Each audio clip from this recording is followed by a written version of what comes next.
অসম পবিত্ৰ বিধানসভাত মই এই যিটো উঠি যাব নালাগিছিল, মই নিজে 20 বছৰৰ আজি ওচৰ আছে মই বিধায়ক হিচাপে মই আপোনালোকক কৈ গ'লোঁ অলপ আগতে, মই দুবাৰকৈ ক্ষমা বিচাৰিছোঁ।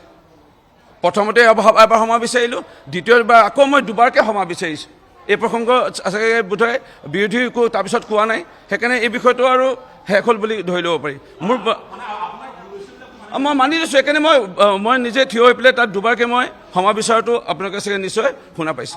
মই এইটোৱে জানো, অসমৰ সন্তান হিচাপে মোৰ মোহিনী সমষ্টিৰ ৰাইজক সেৱা কৰিব লাগে, অসমৰ ৰাইজক সেৱা কৰিব লাগে। মই মোৰ দায়িত্ব পালন কৰি গৈ আছোঁ, কৰি যাম।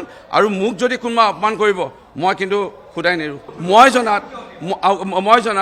মই এজন সন্মানীয় বিধায়ক হিচাপে সকলো সন্মানীয় বিধায়ক, মই যেতিয়া বক্তব্য ৰাখি আছিলোঁ, মই আকৌ কৈছোঁ, মোৰ আগত 3জন সন্মানীয় বিৰোধী দলৰ বিধায়কে বক্তব্য ৰাখিছিল। তেওঁলোকে যেতিয়া কিবা এটা প্ৰসংগ হয়তো চৰকাৰক অকণমান সমালোচনা কৰিছিলে বা আওপকীয়াভাৱে তেওঁলোকে টানকৈ কোৱা যেন অনুভৱ কৰিছিলোঁ, মোৰ উঠিব মন গৈছিল। মই কিন্তু থিয় দিয়া নাই। এইটো কাৰণে থিয় দিয়া নাই কাৰণ মই জানো এই তেওঁৰ কোৱাৰ অধিকাৰ আছে, তেওঁ কওক। মোৰ যেতিয়া সময় হ'ব মই ক'ম। মই পেন কাগজত তেনেকুৱা পইণ্টবোৰ লিখি ৰাখিছোঁ।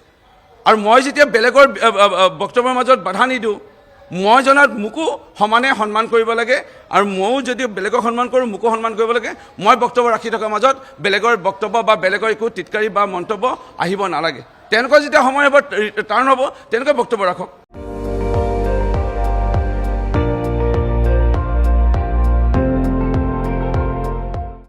আপুনি চাই আছে ND24, সৰ্বশ্ৰেষ্ঠ নহয়, সৰ্বোত্তমৰ দৌৰত।